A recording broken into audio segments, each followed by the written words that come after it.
मथुरा में एक संत रहते थे। उनके बहुत से शिष्य थे। उन्हीं में से एक सेठ जगत राम भी थे। जगत राम का लंबा चौड़ा कारोबार था।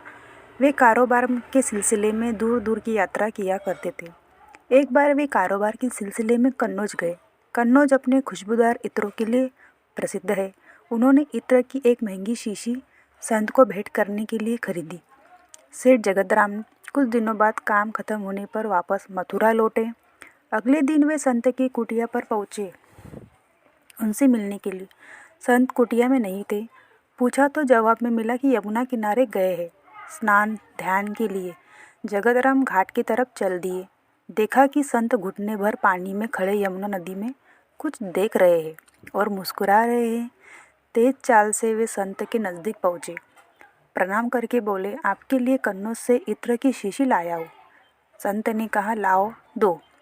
सेठ जगत राम ने इत्र की शीशी संत के हाथ में दे दी।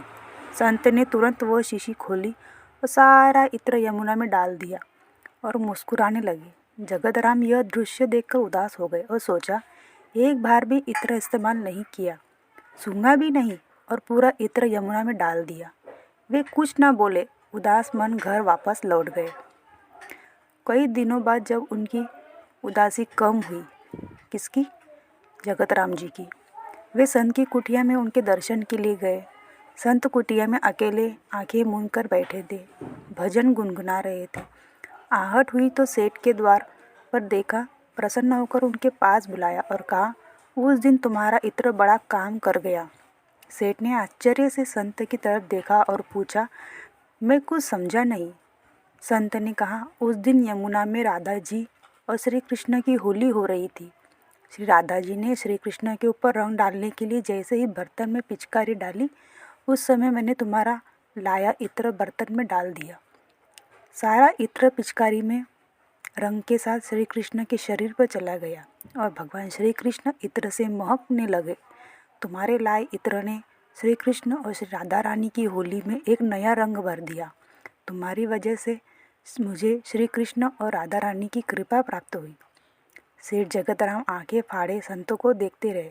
उनकी कुछ समझ में नहीं आ रहा था। संत ने सेठ की आंखों में विश्वास की झलक देखी तो कहा, शायद तुम्हें मेरी कही बात पर विश्वास नहीं हो रहा।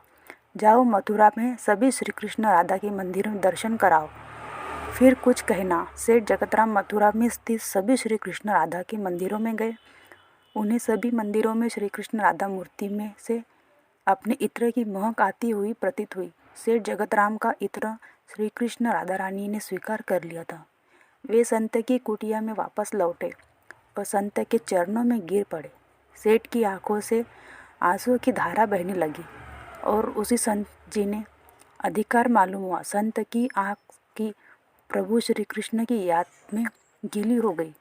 इसलिए सदैव ध्यान रहे कि संत महात्मा भले ही हजार हमारे जैसे रहते हो, लेकिन वे हर वक्त ईश्वर के मन लगाए रहते हैं। हम जैसे के लिए यह अधिकार तब प्राप्त होगा जब हमारी भक्ति बढ़े, नाम स्मिरन बढ़े। बोलो बांके बिहारी की जय।